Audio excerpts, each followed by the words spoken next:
Welcome back to the Adventure Athletes podcast. In this week's episode, we've got another returning guest in the form of Terry Rosoman, and it's his third time on the podcast, so he's now matched Jenks with the amount of times he's been on the podcast. It's great to have him back. We always have an amazing conversation, despite it taking me 2 hours to set up for the podcast pre-episode. So I sort of had a chat with him while I was doing that, and we went through loads of stuff pre-podcast, and we went through something completely different on the podcast. It's another amazing episode where we talk about challenges, mental resilience, and he gives so many actionable tips that you can take into your life. So this is a cracking episode. So enjoy the podcast. Yeah, I don't need to ask you what your call to adventure is, because it's not your first time on the podcast. Oh, we've gone over that, yeah. Yeah, we've done that. If you haven't listened to that one already, guys, then get back on it. Like, what are you doing? Yeah, go and see the others. Plenty of footage, yeah. Yeah, but last time you came on was on the build-up to your challenge. Yes, So it was, yeah. I think I announced it on your podcast, didn't I? I think you did. Yeah, So that was the world's largest GPX cock and balls. it was. It was. How did that go, Terry? It was horrendous. It was brutal. It was bleak. It was depressing. But I loved it.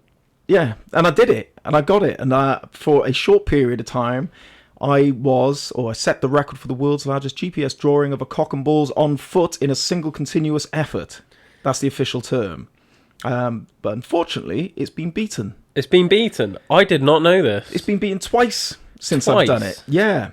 But what I'm really happy with is that my challenge directly inspired those people to go out and do it. Really? Yeah, so I was really happy. It wasn't like a coincidence they'd gone out. And that was one of the main drivers for me doing a challenge, was to hopefully inspire other people to go out and push their own limits and set their own goals and epic adventures.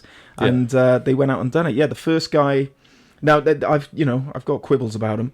First guy did it, I think it was in Norway or Denmark. And he beat me by 2 miles. But his was all flat. It's all flat out there. So his was completely flat. He didn't have 10,000 feet of elevation, not like the big dog. And then literally about 2 weeks ago, it was beaten by a guy in America who did 115 miles. So mine was 72 miles. So he's really smashed it out of the park. But again, it was in America and it was completely flat. So I'm not taking anything away from them. Or maybe I am. Maybe I'm a bit jealous. But yeah, it's been beaten twice since. But you never own records. Records are never yours. You only rent them. You only hold them for a certain amount of time. It's only sort of outliers that hold them for tens of decades of years and stuff. So I had it for a short period of time. For a short period, I was on top of the world. But, I'm happy to see it go. At least I was there for a point. I'm still proud of what I did. So, yeah. I think there's certain times where records will stand forever. And that's if you're the first to do something. No one can take that away. No. And then if, like, it just made me think of, in the Olympics, there's certain records that now can't be beaten because the rules have changed. Oh, is there? So there used to be like a 80-meter race or something like that. And it's like, well, they don't do that anymore. So no, whoever's got that record, that's the lifetime record. I don't even remember him ever doing 80 meters. I've probably just made that one up. But like it's something like that where like there's been like a distance change or a rule change where it's like, well, now you can't beat that. Yeah. Because like it's a different set Well, maybe of rules. that's what I need to do with mine. I need to say like mine. You have to have pubes or something like that, or a Jap's eye, and put these little things in. And if they haven't got that, then it's not a real cock and balls or something like that. Maybe and that's how say that it has to specifically be done in Wales. Yes, on my track, because I put it forward to the FKT. So after my challenge, I submitted the GPX to FKT. I said, look, I've got this great route. It's a bit of fun. It's a bit of a laugh. I thought it'd be good on your site so other people can go out and try and do it. And they told me to piss off, basically. They said, no, it's not for us. I think they're a bit more highbrow. They don't really want cock and balls all over their website. But there you go. Yeah, I've been tempted to give it a go, like your route specifically. Oh, you'd smash it. It's horrible. Yeah, honestly, it was so tough. tell you, so I did a lot of training, loads of training for it, and I think 2 weeks before I went out and did a recce, I just did the balls. I just went out and drew the balls. So it was 35 miles, but on the exact course that I was doing. And I felt prepared for it. Little did I know that when I actually did it, the first 22 miles of the challenge was all uphill. I hadn't realised that, because when you look at your little elevation map on Strava or whatever you're using, it's you get this little incline and you think, oh, that's fine. But when you're actually doing it, when you're on it and it's relentless and it just doesn't give up, that really messed me up. I got to the first checkpoint, because my first checkpoint was at 22 miles. And I was like, what have I done? What have I done? Have I got to still continue this? And it only got worse. There was so much elevation. I just wasn't prepared for that. We didn't see anyone either. For about 12, 18 hours, we didn't see anyone until we'd got off the mountains and sort of into the towns. It was that sort of barren land that no one goes to. It was rough and raw, and we got lost a few times, which was stressful. 'Cause you can't see anything. That's another thing. The first 12 hours was all in pitch black darkness, because we started at 5 p.m. just as the sun had gone down. Through design as well, because we knew it was going to be a 24-hour challenge, and the sun does sort of rejuvenate you when it comes out. I wanted that at the end of the challenge rather than at the start when I'm fresh. And I can't remember what I was saying. What was I saying? Yeah, so that's how bad it was. It was barren. It was horrible. It was brutal. But you just get to a point, I suppose, where you just got to get it out. You got to get it done. You got to get it done. It was cold as well. And that was one thing. I didn't record a lot, and I wish I had. I wish I'd documented it better, but I couldn't. I just wanted to get it over and done with. So it was just head down, march, and get it done. Yeah. But yeah, we got it done in the end. Yeah. What do you think was your biggest learning points from it? Learning. Like, would you change any of your training? Would you have changed, like, your approach to going into it? Would you have, like, done more recce's? What, like, fundraising differences would you have done, like? Not a lot. I tell you, what I learned was I sort of did it right. I did the right training, although maybe some more elevation could have been handy. But then I don't think you can't train for being at mile 60 and the wheels are falling off and you've got to grit your teeth and get through, because you can't do 60-mile training runs. You're going to wreck yourself. You can only do a certain amount. As I say, I only got up to 35. So I think the training was on point, maybe some more elevation, just sort of hill repeats or something like that. But in terms of nutrition, that worked. That was on point. Got the calories in, got the simple sugars in, got the electrolytes in. That seemed to work for me. Fundraising, I don't think it could have gone any better. We raised over £10,000 for Movember, the men's health charity, and I only ever wanted to raise about £1,000 for it. So I was blown away by the traction that it gained, and sort of how it inspired people, I guess, to donate. You got some quite good press from it. I saw it was on, was it like, what's that TV show? QI, was it? Have I Got News for You? Have I Got News for You? It went everywhere. It was nuts. It was on Have I Got News for You? So I was a genuine question. They had a question about me, like they were saying. Yeah, I saw that. The question was like, which record has a Welshman broken over the weekend or something? And it was in the New York Post. It was in the Guardian. It was in the Metro, the Daily Mail, the Sun. It really... even in other countries as well. There was press about me in Japan. There was press about me in Australia, New Zealand. It went global, and I think that's what helped with donations as well. It was when it hit the Guardian, actually. When it hit the Guardian, that's when it started to really fly in. I was on radio. I was on the Times radio station as well, and that was quite funny. So they did a 2-3 minute interview with me, and I was watching it as well because it was all live online. And they were asking me about the Cock and Balls record and all this. And then as soon as I left, they said, right, let's hear from the listeners. What have they got to say? And the comments that coming through were, That man needs a serious talking to. That was the biggest waste of time on Times Radio I've ever heard. But I found it hilarious because they're all a bit stiff, aren't they? The Times readers. Maybe they don't quite get it. But yeah, it went nuts, and really, really proud about how sort of far and wide it went. It was great. Yeah, I mean, if it was going to happen to anyone, like, it's always going to be you, because like, just this is like, I'm not shitting on my own podcast here, but like, I think your podcast is way better than mine, and I've always said it, and it's because of you. Like, you've just got like so much like charisma about you. Like, I just like the way you present yourself is just like so upbeat, and it's just so genuinely you that it's like, yeah, like the questions you ask, like the interest you show in people, like it's completely different to this. Well, thank you for that. I appreciate that. But if you could be in my head when I'm doing those podcasts, I may seem cool, calm, and collective and upbeat, but inside my head, I'm like, shit, what question have I got to ask next? I'm running out. I can't think. What word is this? It's complete panic. So it may seem on the surface well presented. It's complete panic in my head when I'm doing it. Yeah. But I think I've just got I've mastered the art of talking shit. Maybe that's what it is. Like I can maybe just keep talking.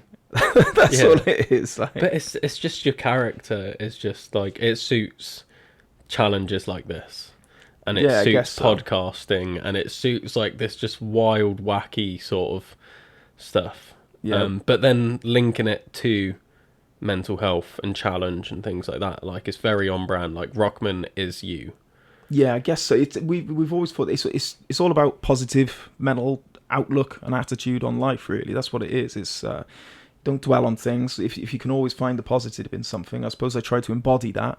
And there's no one's going to want to listen to a man sort of wallowing in his own self-pity. You've got to be upbeat about these things. But that's half the reason why I do these challenges and why they're so unique, is because I'm never going to be the fastest. Look, I'm still carrying my Christmas weight now. Like I still haven't been able to shift it. I'm not going to be the fastest. I'm not going to be the first. I'm not going to get the most elevation in. I'm not going to be a sort of genuine performance record breaker. But what I can do is something interesting, novel, perhaps something that no one's ever seen before, but with a comedic edge. That's what I'm aiming to be. I don't want it to be serious.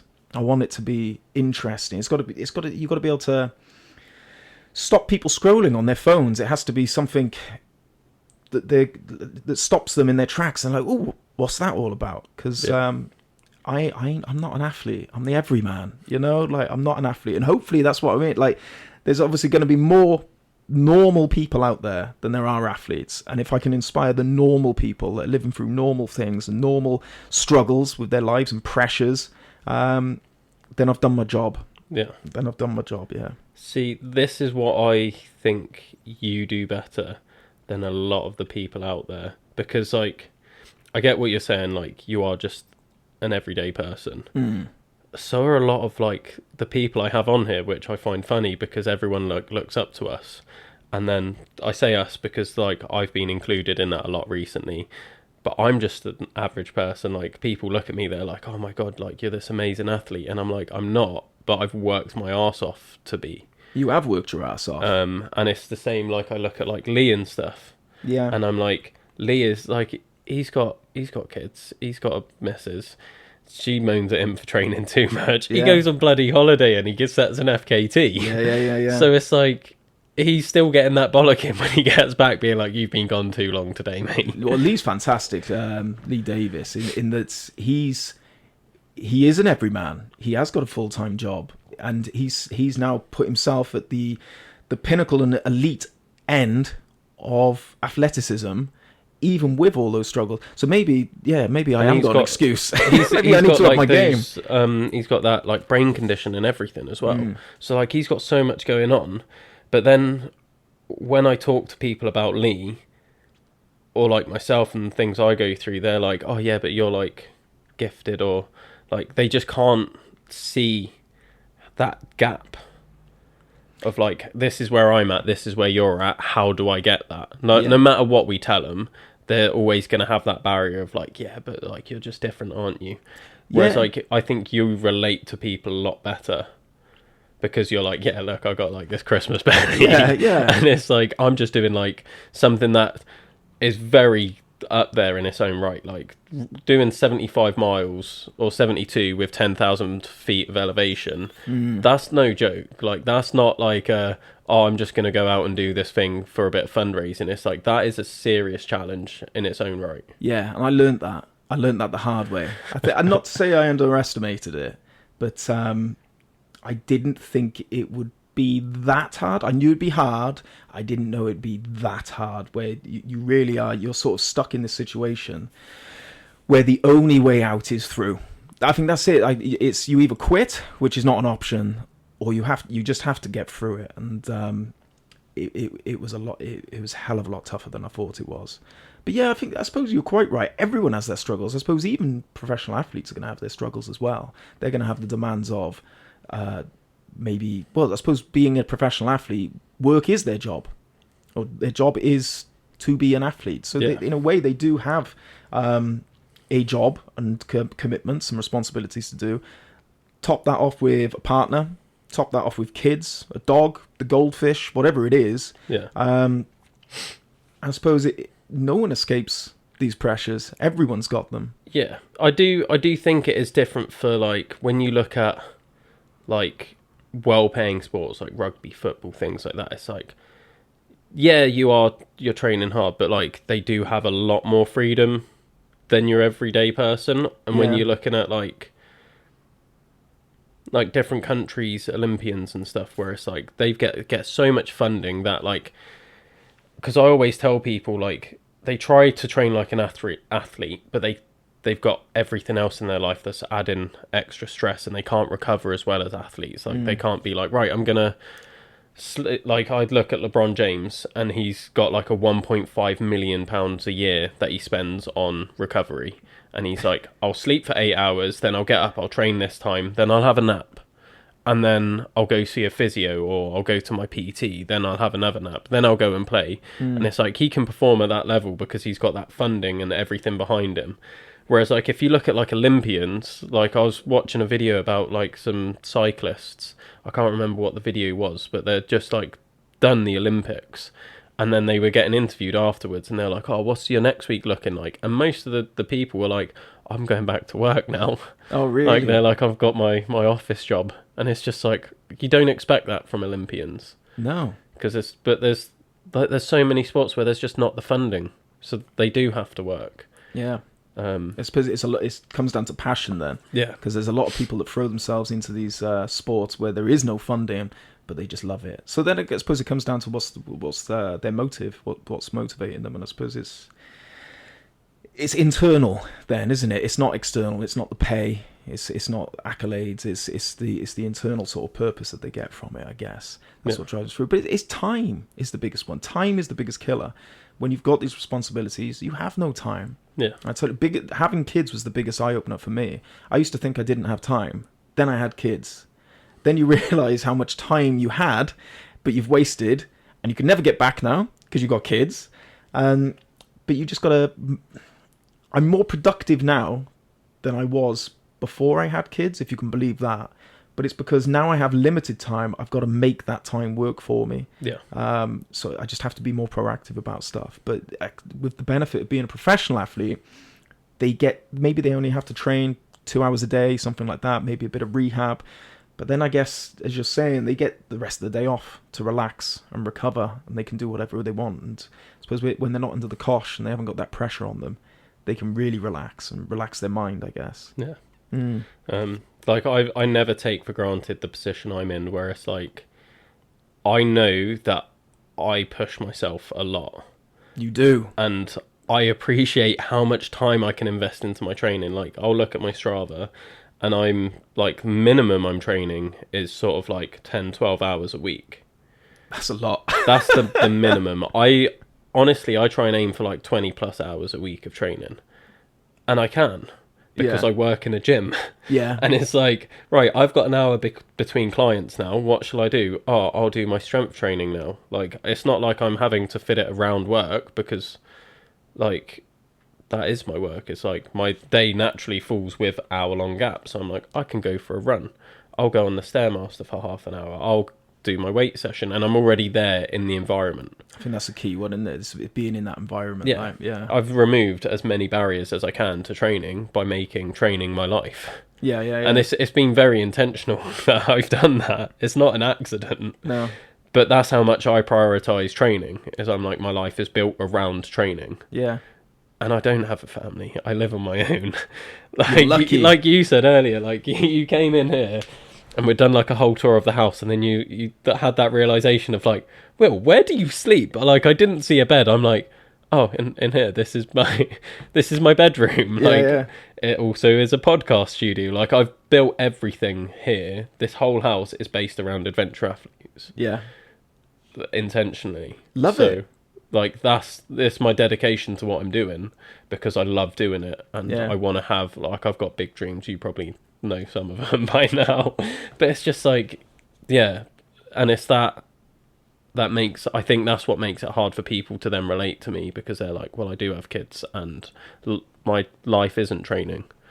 It's just circumstance at the end of the day. It's a lot of these people, I suppose they look at these David Gogginses or something, or these pro athletes, and maybe they do think, I need to be training two times a day to get to where I want to be. And then if you put that pressure on yourself, then they're not, you're not gonna stick at it. It's not gonna be consistent. They need to accept how much they can train, and be happy with that. And it is all about circumstances. You've got this life where you can actually dedicate yourself. And it's really admirable, to be honest. You're not wasting a minute. That's what I see when I look at you. You've got this time, but you're not wasting it. You're using it. I suppose the worst thing you could do is have this time and waste it. And I suppose that's what you've got. People have just got to look at their lives. What can I bring to this? Don't get disheartened if you're not doing 2 times a day. It's not. You can't keep that up. If you've got a real life and commitments, just be happy with what you can do. Yeah.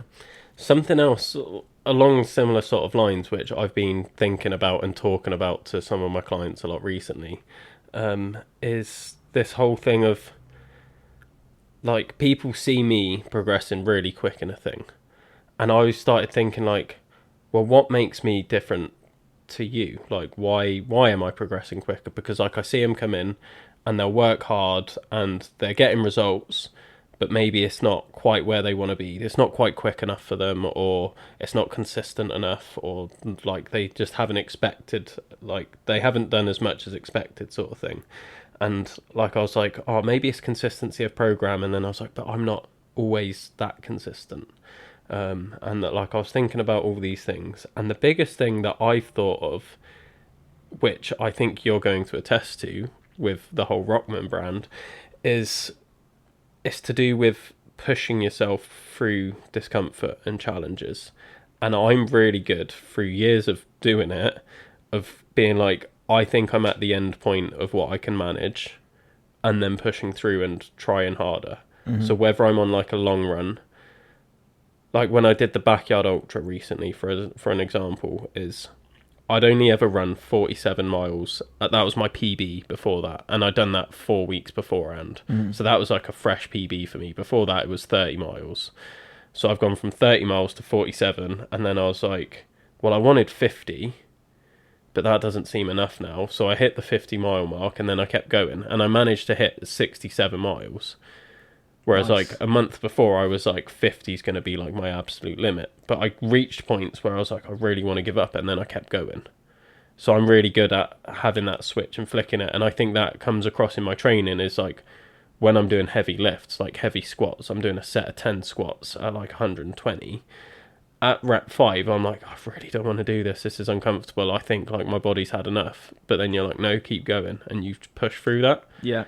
I think that's what makes that biggest difference, for my training at least. You're probably right. I mean, the first thing I'd say is people shouldn't be comparing.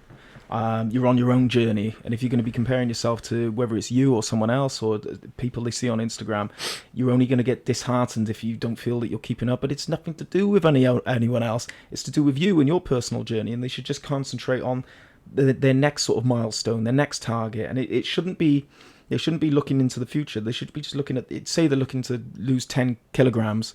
Don't look at losing 10 kilograms. Look in one, and then one, and then one. So that's my first thing.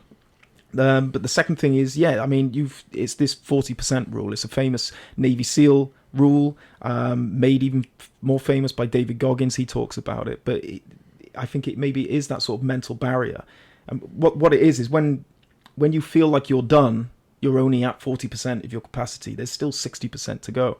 And it could be that you've mastered the art of pushing that little bit further, getting past that sort of mental block of pushing yourself further. But they'll only get it through consistent training and pushing just a little bit. But you don't want to be pushed too much either, because you don't want to be a bag of bones at the end of it. You don't want to bloody wreck yourself. It's just little bits, little hurdles, little bite-sized chunks that you can sort of push each time. And maybe that's what it is. If you feel that when they're hitting the 40% and then they're convincing themselves that, okay, I'll stop now, when maybe they've got a little bit more left in the tank and that they can push. Because I wouldn't mind betting you said you did 67 miles. You could have done that the month before, but you'd never done it, and there was that mental block. Roger Bannister with the 4-minute mile. No one thought they could break 4 minutes until he did it. And as soon as he did it, other people realised, oh, we can do it too.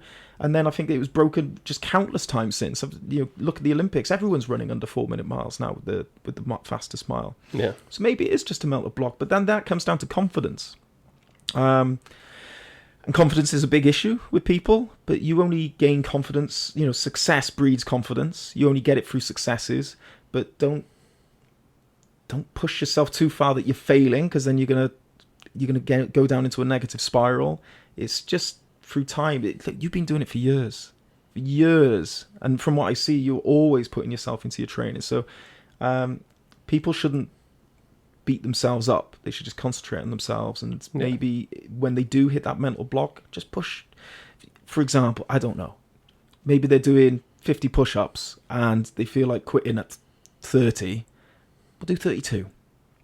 Push through the barrier, and then that'll get you used to sort of pushing through the barriers in future times. Push that a little bit further. I agree, but also disagree. Yeah. Because I think that they need almost like a crucible event. And that's what I do. Like, obviously I'm going to be the one saying this, but I think that's why I like Rokman so much, and I love what you do with Rokman. And you set them a monthly challenge series, 4 challenges over 4 weeks. That challenge series. And it's things that at first when they're looking at it, they're going to be like, well, I don't think I can do that. And then they push through it, and then they do it, and then they gain confidence. So it's those steps. But then if it's just because I see a lot of people say that they'll get it from training, like he was just saying in the gym. It's like, instead of 30, do 32. But I don't think that's big enough to change that mentality. It will give them little bits of confidence, but then there's always going to be that, well, you're pushing a little bit, but do you want to push even further? If you want, but that's why I like what you do, because it's well, this is the challenge, so I like what you said there, the crucible event, because I suppose that's exactly what we're doing at Rokman, online challenge platform, cameraman, online challenge platform, rokman.co.uk, monthly challenges, challenge series. I think, sometimes you need a gauntlet laid down before your feet to give you that reason to push. Maybe it comes down to, why are you doing it? If it's a training session, and this is the worst thing I see, people do training without a goal. They're training for training's sake. Maybe they want to get fitter. What does that even mean? What's fitter? Give yourself, or stronger. What's stronger? What is it? Give me a measurable target that you're aiming for. With the challenges, we lay something down to give you a focus, give you discipline, give you accountability. And maybe when you have a why you're doing things, that's going to be a big reason for you to push through further. For example, if you're in a big endurance event, like an ultra run, and you're at mile 30 and you've got 10 to go and there's nothing left in the tank, but you're there in the moment and you have to achieve it and you've been training for 3-4 months for it, you're going to push yourself. You're going to go, I ain't stopping. I'm going to get those 10 miles and bag it. Compare that to a training session where you're training for training's sake. and you hit 2K on the treadmill and you said you do 5, you just go, stuff it, I'll leave it, I'll go home. So maybe it does come down to purpose as well. What's the reason why they're doing it? In fact, that's one of the massive reasons. That's why I have struggled. So I've still got the Christmas belly. I have lost a little bit, by the way, but not all of it. I've struggled because in January, I gave myself a month or two off after my big challenge. And then in January, I was like, right, let's get back into it. Let's get back into the swing of things. I'm still getting it wrong. And I sort of know how the mind works. I'm still getting it wrong. And I was like, right, let's just get fitter again. That was my goal. And it didn't work because there was no tangible reason of why I should be doing it. And I've struggled to string sort of more than 2-3 sessions a week at the moment. But in this last week now, I've been humbled, realised how unfit I am, and I'm going to set myself a target. I don't know what yet, but it's going to be sort of maybe an endurance run or something like that for 3 months' time. But when you've got something in the calendar pinned down with a deep reason behind it as well, don't do a challenge that you don't want to do. You have to be excited by it, otherwise what's the point? That's going to give you the fire in the belly to get out and push yourself further. Yeah.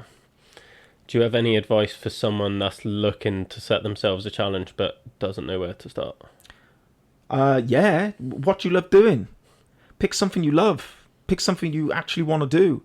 I've done it many times where you do a big race that you're really excited about and you're like, right, let's do something else. And Ironman was one.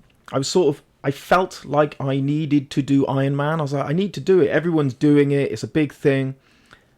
But I don't like it. It doesn't interest me. But I started going through the motions of setting it up and, right, what would my training plan? Which one would I do? And then I came to the realization. I was like, I don't actually want to do this. Like, not because it's too big. It's just, it doesn't interest me. So find something you love. What do you want to do? What excites you? And it can be anything. It could be a personal challenge. It doesn't have to be an event. I like looking at landscapes now, out there in, the Welsh landscape or whatever, the Scottish Highlands. I like looking at landscapes and I sort of want to apply myself to that. Can I beat that landscape, if that makes any sense? Yeah. Can I go out and do a challenge and, 50 miles across this rugged terrain that has sort of notoriety of being tough and bleak and brutal? And that's what excites me. Can I beat the Snowdonian mountains and stuff? And that's what excites me rather than races. But find what excites you. What do you really want to do? Even if it's a grand goal, say you're going from nothing to running the Dragon's Back. Well, yeah, have the Dragon's Back as maybe a long-term goal, but then break that down into smaller challenges and goals from that point until when you do the Dragon's Back to build yourself up. So then the challenges that you're doing in between are leading to the grand challenge that you've got at the end. Yeah. Yeah. Would you agree on something like that? How would you advise someone? I mean, I'm probably the worst person to ask because I'm just like, what's the biggest, hardest thing you can think of that just seems completely unachievable, but in like a slightly weird way seems doable? Yeah. So it's got to seem like unachievable but slightly doable, whether that's doable to you or not. Like when I signed up to do the Pegasus Slam in a week, there was no way I thought that was achievable for me because I'd done the biggest race I'd done. It was my third ultramarathon, was the Rhythm, which is the last of the Pegasus Slam series. I struggled walking for a week afterwards. I hit 30k and I crashed and I was like, I hate this, I'm useless, and I had to walk the last like 10-20k and I was like, what is going on? Like, I'm just not cut out for running, even though I'd already done 2 ultras. But like the first one, 1 minute of the cut-off time. The second one, I was like, I really want to hit sub 7 hours I wanted, and I did 8.5 hours. And then I was like, I'm just not, like, I'd got better because the first one did no training. Second one did a little bit of training. Not a lot, a little bit. Yeah. Third one, I was like, I'm going to be so fit after doing the tire flip. Like, I'm going to be, like, really good. 7.5 hours. And I was like, what is going on? Like, 7.5 hours for 50k. Like, I should be quicker. And, like, I was like, no, this is, like, I'm not a runner. Like, I just can't do this ultra stuff. I'm good at shorter distances. Half marathon, really good at. And then had this 6 and 6 in mind, and I was like, it seems so unachievable to me, but I know people can do it. And then I'm like, I want to try to see how far I can get for that. And now that I'm actually trying and like I've been running consistently for 4 months now, I'm now at a point where I'm like, oh, this is achievable for me. Like, I think I could do it next week if I wanted. I've still got like 3 months ish, but I'm like, I could probably do it next week. I'd suck if I did it next week. Yeah. So I'm glad I've got the 3 months. You could grind it out. But I'm like, I could do it, and I wouldn't be too worse for wear afterwards. Yeah. So I'm just like, choose the craziest thing you can think. Like, I chose when I signed up for the marathon tire flip. Why a marathon? The world record for 24 hours was 7 miles, or just under 7 miles. Why 26? Why was I like, I'll do 19 miles on top of that? Was this all going through your head while you were flipping it as well? It was going through my head before I started flipping it. Yeah. But I was like, I want to do a marathon. Like, it's just... And I was... Really, it was good marketing. Like, that was what was in my head, is I was like, a marathon tire flip. Everyone can relate to a marathon. Yeah. If I said, I'm doing a half marathon, guarantee... comment, probably Bob, would have been, why not a marathon, Will? Yeah. If I was like, oh, I'm going to do a 10k tyre flip, people would be like, oh yeah, that's all right, isn't it? Yeah. But a marathon, people are like, fuck, I couldn't run a marathon. It's pretty bloody massive. Yeah. No one can do these challenges when they sign up. When they start, when they think about it, no one can do it. That's why they think, oh, I could never do that. No, you can't. Not right now. But is it achievable with training? Could you train for that? And then you train and get yourself into a position where all of a sudden, oh, I can do it. And then all of a sudden, it's not about the challenge. The challenge is just an opportunity to celebrate the lifestyle and the training that you've put in. If you've put the training in, the correct training, was it achievable through that training? Yes. Have you done your training? Yes. Then the challenge is, it's not a challenge anymore, really, because it's like, the challenge is the training. That's the challenge. The end of it is just an opportunity to celebrate what you've just achieved through the training to get yourself to that point. So, but with you, maybe you could do a marathon.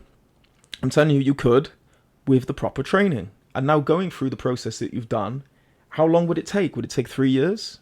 Could it be that it would take like 2-3 years to train for that? You could have it as a goal, but it's how, can anyone stay motivated for 3 years for something like that? Probably not.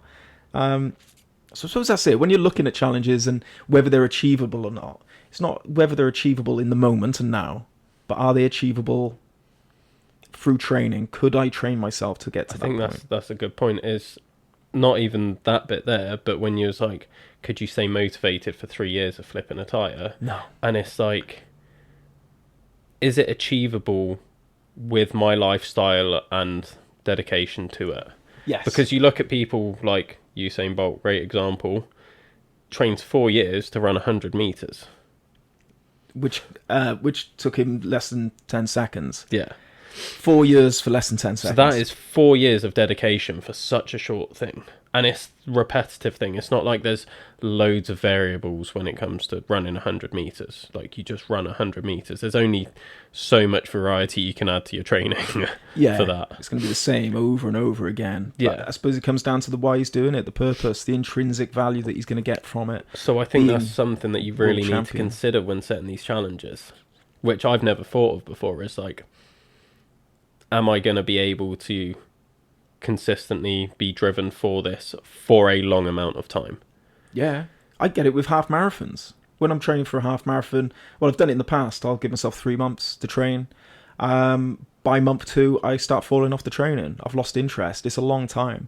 When I do half marathons now, I only train in 2 months because it's when you're training, when you're applying yourself, it takes up a lot of time. What we're talking about, responsibilities and stuff like that, and excess can never endure. You can't keep doing that unless you want a divorce and then lose your house and kids and stuff. So it's what period of time can I dedicate to this that would actually fit? You've got to factor all these things in. Do I want to stay with my partner? Hopefully, yes. Do I want to have a relationship with my kids? Do I not want my work to be affected?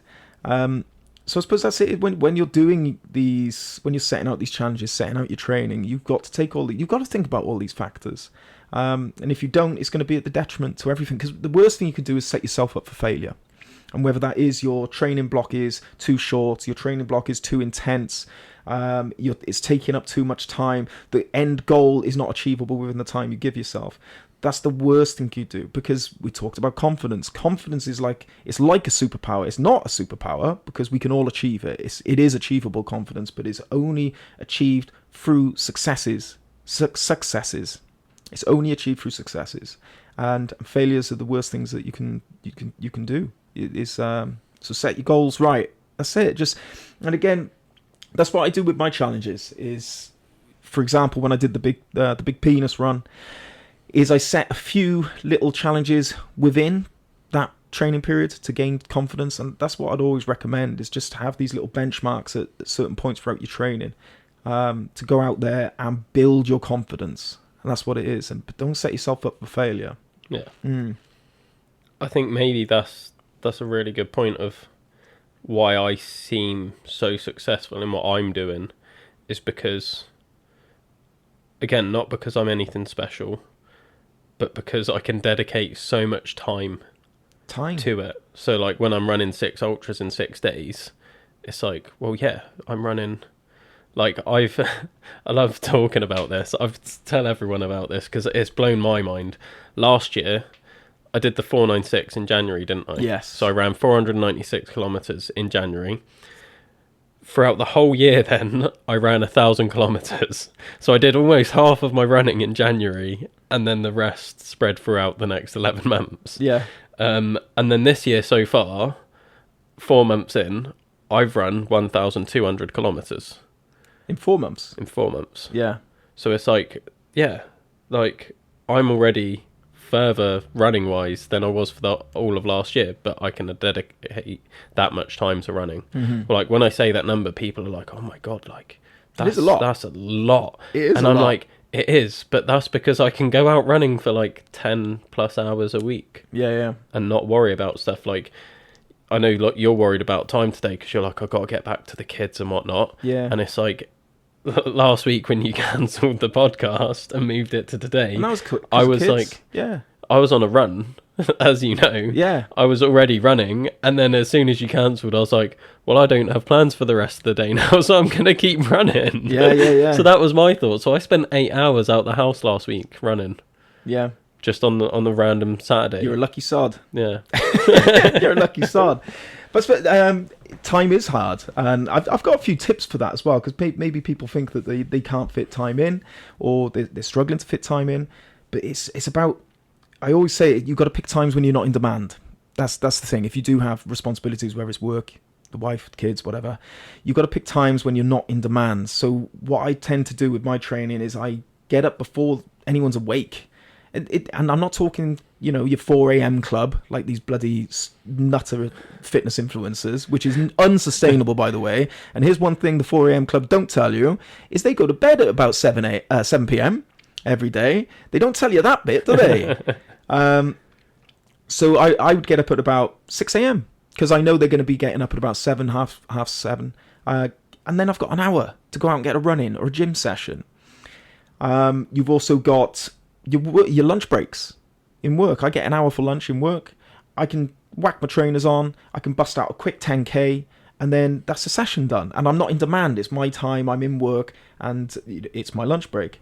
But also your commutes to work as well. Can you utilize your commutes as well? If you live a couple of miles away from when you work, can you use that as a run? Run there, run back. Or if you work 30 miles away, can you drive your car or get the train, hop off a couple of miles away from where you are and get a run in as well there? They're my 3 tips for sort of fitting time in. I think a lot of people feel that if they don't have the right time where they can fit it in, then they just won't do it. But there are times, and you've got to find the time and make the time. Simple as that, yeah.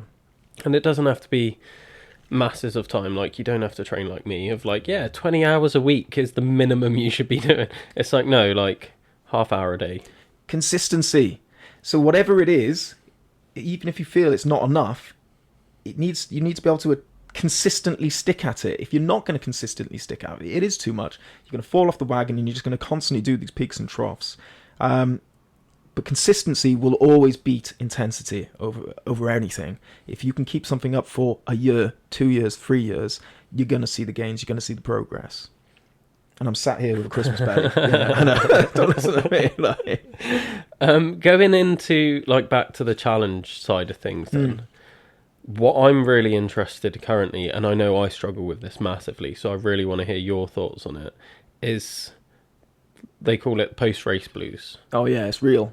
Yeah, after you've done an event, it could be your first marathon, because we had London and that, what was it, Manchester the other week, things like that, and you've put loads of time and effort, you've set all these little benchmark goals, you've worked towards this big goal, and then you've done it, and you get that euphoria of yes, I did this thing, and then afterwards, it just, it hits you, and you feel lost, and you have no motivation to train anymore, you don't know what you're doing, what do you do? How do you get out of that space? How do you get out of it? Well, I can explain why it happens. It's purpose. For that period of time where you were training, you had an intense purpose that you could apply for your life, and it gave your life a foundation and a framework to work with. Every single day you woke up with excitement because you're working towards this epic goal. We are creatures of aim. We are creatures of targets. It's why the whole brain is set up with the dopamine system. That's when we achieve a target or we get something, dopamine's released, we feel happy, we feel satisfied, we feel fulfilled. There's also another brain mechanism called the incentive reward system inside our brains, where it releases dopamine when we are just purely working towards something. It's not necessarily achievement, but if we're working towards something that we deem deep intrinsic value from, we'll also get those dopamine hits. When you finish that race, it's done. Now where are you getting your dopamine hit? Where's your purpose in your life? The best thing I recommend is, maybe you wouldn't think I'd say this, is first rest. You need to rest, have a bit of time off, but then start thinking about what your next goal is. You need another target. And again, it's not fitness for fitness sake. It's not strength for strength's sake. You need something tangible, and you need something that excites you. Simple as that. What is your next goal? What's your next thing? And it doesn't have to be massive. You don't have to go, right, what's my next massive goal? Just have something a little, right, I just want to improve my squat by 10 kilograms now. But by having these goals, you're giving your life a framework again. That's when people...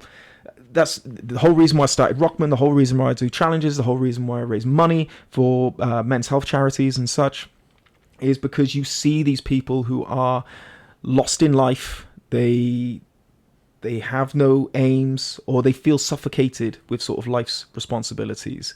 They don't have time for themselves. They feel frustrated. They feel like they've got more and they can't get it out. And this is what leads to problems, on a deeper level, mental problems, depression, anxiety, and it may not happen overnight. It could be a slow burner, but you can get to that point, and it's all about having an aim for yourself, because as I've explained, we are creatures of aim. We need something to work towards all the time, constantly. That's how our whole brain and body functions. We need something to aim for. So what I'd recommend is get something in the diary, get a goal, but it can just be anything. Yeah. But it has to be important to you. Yeah. No, I think that's good advice. It's so hard to always have a challenge. I know I'm always an extreme case. It doesn't have to be a challenge though. Yeah. It could be maybe something to do with work, maybe something to do with your family, maybe it's financial. I want to make some savings, but you need something in your life that's you're aiming for, and progressing forward and achieving something. Yeah. It doesn't always have to be, I'm going to work my bollocks off, pushing my limits. You do need to give your body a rest. I do believe that, you put yourself through extreme trauma, your body is going to welcome a rest, going through the ringer and all the stress and the cortisol running through your body. So, for you, maybe after a big challenge, go, right, I'm going to dedicate the next 3 months to adventure athletes. I'm going to get my social following up to this. I'm going to acquire a couple more clients. Don't worry about training. but have a goal. Simple Yeah. as that. Yeah. Yeah. No, I really like that of just filling up a different bucket for a little while. Yeah. You can't fill up all the buckets all the time. You have to have a priority. Yeah. You have to have a priority list. And all right, yeah, put a little bit of weight on over the last few months, but I've been concentrating on my businesses and my work and my family. So I've been filling those buckets up, because when you're training, those buckets go down a little because you're not able to put your full concentration on it. So yeah, I like that, filling up the buckets. That's what they need to be doing. Yeah. Mm. No, that's given me a lot to think about. Yeah. Because my whole thing is, and I've been thinking this a bit recently anyway, is like, this is the most amount of like events that I've signed up to in a year. It's probably like more, I'm probably doing more events this year than I've done in the rest of my life. Because like I've already done 4 ultras this year. I've done a couple of other smaller races. I've got 2 high roxes coming up. I've got my 6 and 6. I've got the Cardiff Half. Mm-hmm. Then I'm supporting other people's events, and my calendar is back to back to back to back to back, like all year. You ain't got time to think. No. You ain't got time. Yeah. And like I've just been thinking recently, like next year, like I don't even want to think of doing a challenge. Like I know I'm going to. And usually, like by now, I'm already thinking, what's next year's challenge? Well, what am I doing next year? Mm-hmm. And I know I'm at the point now where I'm like, fuck next year. Like, I don't want to have to think of something else. And again, it's a bit different for me because this is my job. So I link the two very closely, because it's like, well, my success in this challenge might determine my success in the business and how I look for adventure athletes. Like, if I fail, like, is that gonna? And I know it's more in my head than anything else, but like, it does go through my head, and I'm like, well, now I feel like I have to be talking about it all the time because it's my job and it's my advertising. This is my marketing. Is me, and I'm just constantly pushing. And I'm like, when's the last time I did an event just for the sake of doing an event? Like now I know Tuesday because I turned up last minute to a fell race. Never done a fell race. Loved it. Yeah, I bet absolutely it's cool. loved it. But I think I loved it more. And Mike sort of inspired me for this because I went to the Backyard Ultra and I'm like, I've got a goal. I'm doing this. I went in like really professional and serious, and I'd come in every lap and I would sit down in my chair, my parents crewing me, getting me food and stuff, and I'd be like, oh, I'm hating this, like I'm so miserable. And he would get back just like on a jolly and he would just be like, oh, that was a lovely lap. And I was like, shut the fuck up, mate. Yeah. I said this on Lee's podcast and he loved it, so I thought I'd say it again. Yeah. Just another shout out here, Mike. He was just so upbeat, and I was like, he's being too upbeat for me, like on some of the laps. I loved it. I needed him there. Like, I'm not saying like don't be upbeat, because definitely do, but I just wasn't feeling it myself. Yeah. And he was like, you put too much pressure on yourself for this stuff. And I was like, oh, like, you've only just now figured that out, mate. Yeah. He was like, just do something without expectation. So I turned up last minute to this fell race on Tuesday, and I had no idea what I was getting in for, and I loved it. Yeah. I was smiling like the whole I was suffering, but I was smiling, and I finished and I was like, that was great. Do more of that. Yeah. Just enjoy it. I think that's maybe what you can do. I mean, if you're saying you're back to back this year, it's just next year. Look, don't forget, you can dine off your accomplishments for a long time. It doesn't mean, like, say, I know we're sitting behind a trophy that you got there, second place in an ultra run. A half marathon. Half marathon, is it? Okay. Not that good yet. Second place, podium, like, that's incredible. You can dine off that for longer than you think. It's not, oh, I've done that, I've posted about it on socials, now it's over, what's on next? Nah, give yourself a break and just keep mentioning that and keep ramming that down people's throats for like a year. After my challenge, I do big challenges every 2 years. That I've learned is every 1 year, you get a bit fed up of it. I think like it's just a bit too much, and it's not necessarily the grind that you're tired of. It's just like you fall out of love with it a bit. You know, things change in your life. So but give yourself those breaks maybe. So when you do come back to a challenge, you are pumped up and you're ready. You know, however long that time is, it's up to you. For me, it's 2 years, because I couldn't think of anything worse than doing a challenge in November. I can't be asked. I've done a big one. Next year, we'll do something, but maybe look at that. Just enjoy yourself. You can go out and enjoy races and just document you enjoying races. Maybe that'll resonate more with the clients that you want to see. Maybe it's not all about massive achievement. It's just about enjoying it. If you're not enjoying it, what's the bloody point? Like, don't do it.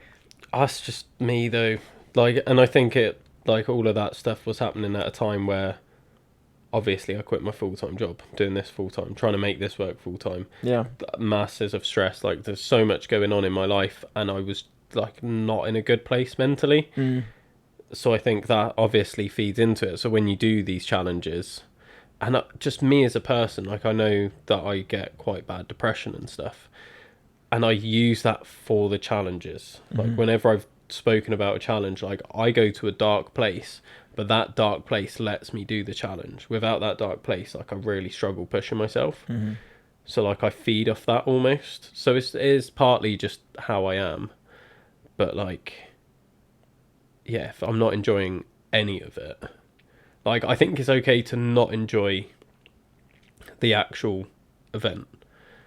I think people get that wrong. People think that I really enjoy the event. Like you're saying with like the cock and balls. Yeah. That was brutal. And there's points where you're going to be just miserable throughout it. Oh, yeah. And I think, well, that is the purpose of doing the event, is pushing through that. And that's where the achievement comes from. But if you're not even enjoying the training for it, then... Yeah, if you don't enjoy the training, yeah, because that's essentially what we were discussing earlier. Is that's the challenge? Is the training? If you're not enjoying that, then yeah, you need to have a chat with yourself. But I've got this saying, like, I don't like running. I like having run. That's what it is. It's like, I don't like the challenges. I like having done the challenge. Yeah. But if you're still getting enjoyment out of that, fine. But if you're not enjoying the training, Jesus Christ, you need to get something from it. You need to feel some sort of benefit after each time. Oh, I think I went really wrong with the tyre flip there. Just my whole approach to it was like, I was like, I'm going to do this thing and I'm going to feel really good afterwards. But when I didn't even get the world record and I came away injured, and that is probably the best I've felt with failing, like, ever. But like, I came away and I was like, well, I wasn't really happy. Like, I didn't finish it and I didn't feel good about it. And I look back and I'm still not, like, I'm not really that proud of what I've done. I know I should be. Absolutely. But I didn't enjoy the training for it. It sucked. And I skipped so much training because I wasn't enjoying it. And I didn't want to do it. And then even during the event, like, there were times where I was like, yeah, like, I'm enjoying the fact that people are coming here and supporting me. And I was so appreciative of that. And that there was this sort of just thing of like, well, I have to do it. It wasn't like I want to do this anymore. It was like, oh, I have to do it. I've told everyone I would. People have come to support me. And then when I then didn't do it, it's like, well, I didn't really enjoy that. And I've come off injured and it's just not been a good time all round. And I don't look back and I'm not proud of it. And it's just like, there's just not, there wasn't anything right about it. Whereas like now, like, people are seeing me running all the time. And people are starting to see me smiling when I'm running. And they're like, you're enjoying this, aren't you? And I'm like, I actually am, yeah. And I think that's why I'm more excited about the 6 and 6 now, is because I'm like, I really want to do it next week. Because I'm like, it just seems like a good week. I'm not like dreading it. I've always dreaded my challenges. But now I'm like, no, I want to do it now. Yeah. I've got that excitement in me. Don't let that fade. You've got 3 months, which is a long time. Yeah. You need to keep it fun and fulfilling for at least 2 months without it falling off.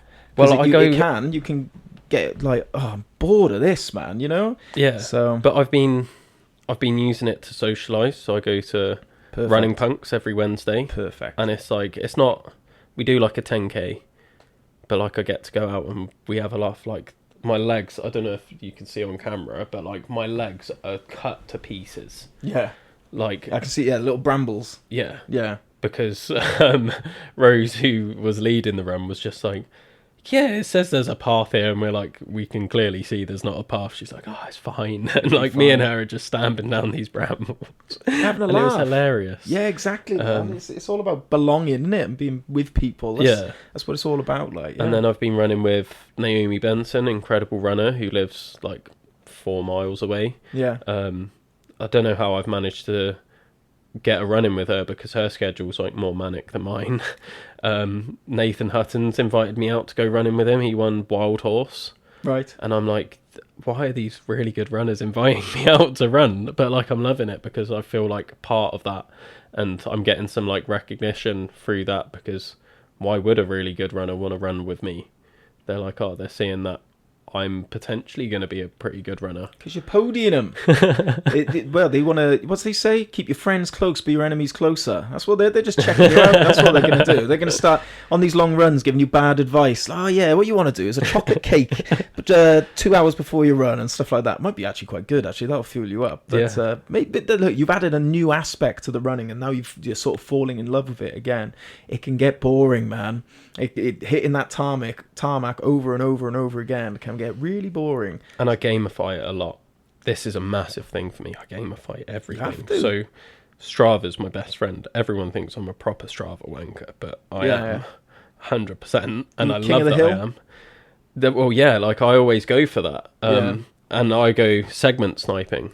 So when I'm planning for myself, I don't even think of tempo runs anymore or intervals and things like that. I'm like, right, there's a segment I want to go and get the record for.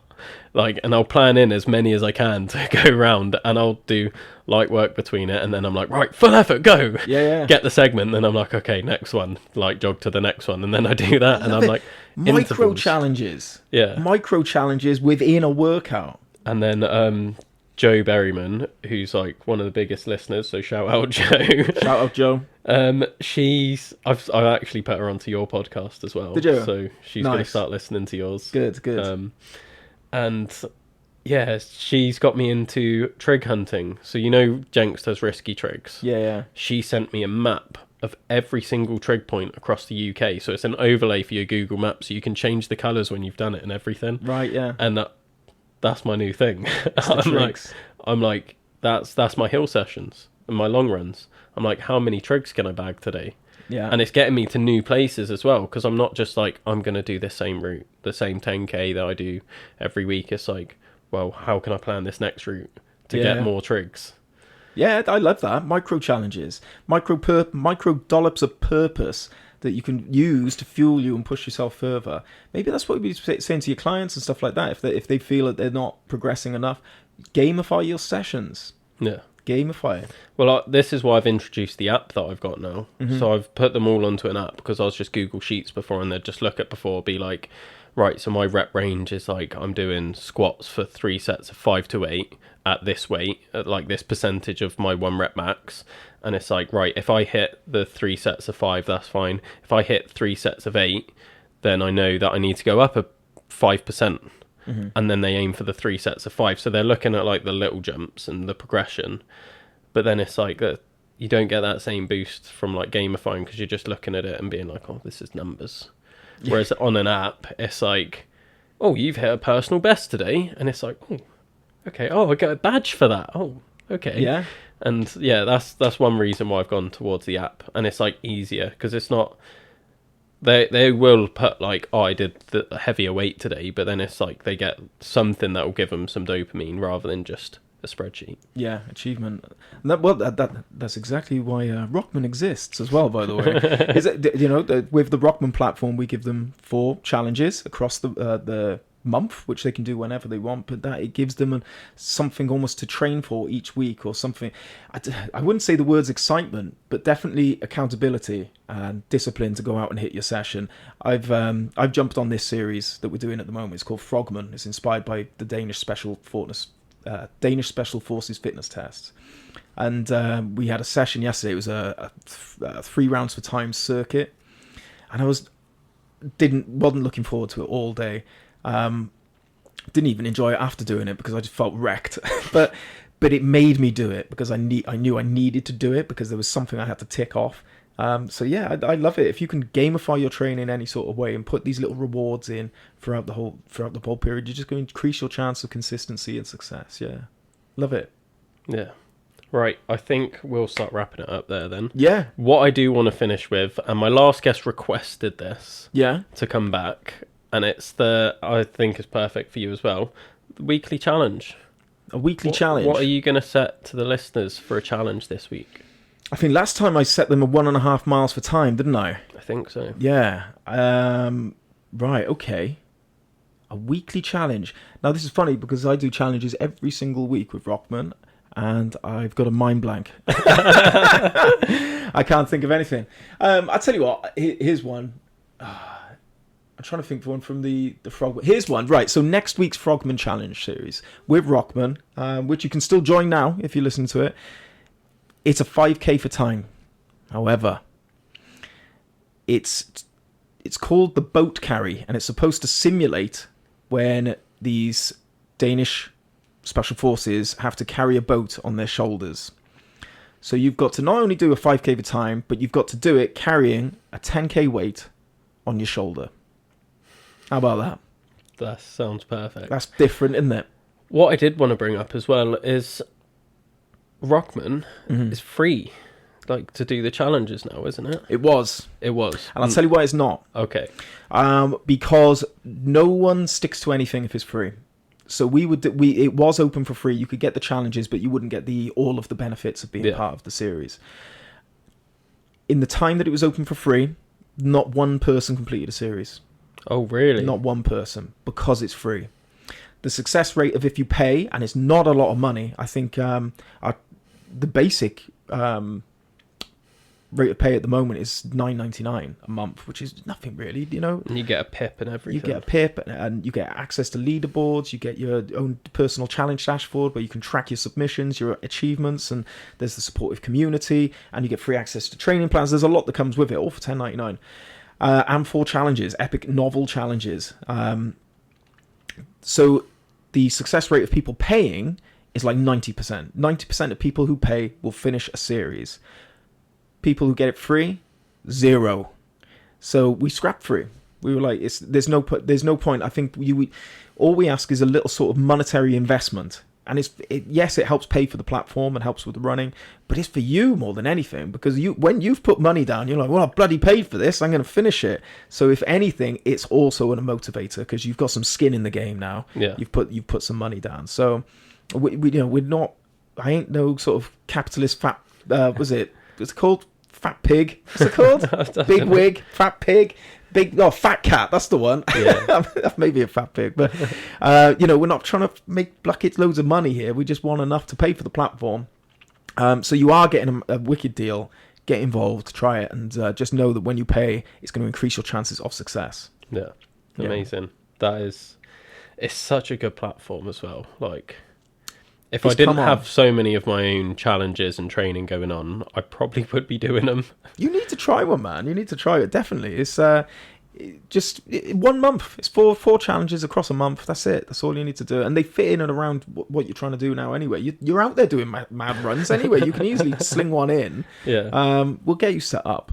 But can I talk about my next charity campaign? Yes, of course. So this November, obviously last November I set the world's biggest GPS drawing of a manhood for charity. Well, this November we're coming back, and it's more of a campaign to get.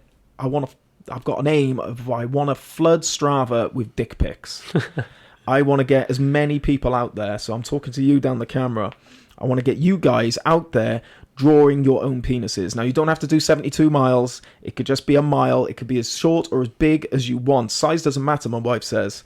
So, but the idea is to raise, obviously, awareness and money for men's health with Movember. So if you want to get involved with that, sling me a DM and I'll add you to a mailing list, and I will send out instructions as we get to it. It'll be throughout the whole course of November, where people can just go out. They have to do it once, and there'll also be a sort of paid option as well. So it's a free challenge, but there's a paid option where if you do it and you submit it, you will get a dick finisher's pip, which you can attach to your t-shirt or your training bag or whatever.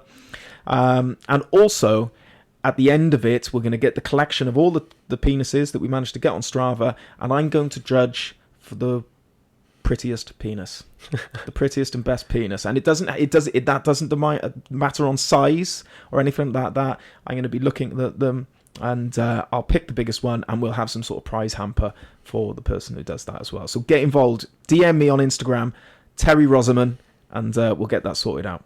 Amazing. That is class. And I do want to throw it out there to any of you savages that are listening. Go for the world record. Go for it. It's currently at 115 miles. And do you know what's good about this is because I've got a website and a web page where I put it all. If you still Google world's biggest penis, I'm the only person that comes up. So in the eyes of the world, it's still on me. So I'm happy about that. But yeah, 115 miles is now the record. If you want to beat that, good on you. There we are, Will. There's one of your 12 trials, or whatever, isn't it? Like, yeah.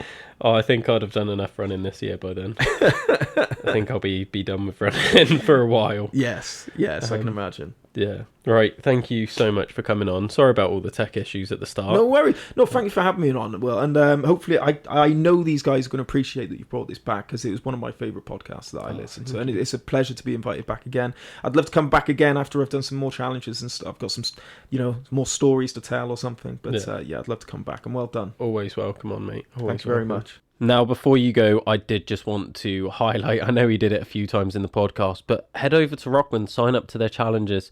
They are these amazing challenges, and they give you some purpose, a bit of structure to your training, and it just pushes you outside of your comfort zone, which is what we're all about here at Adventure Athletes.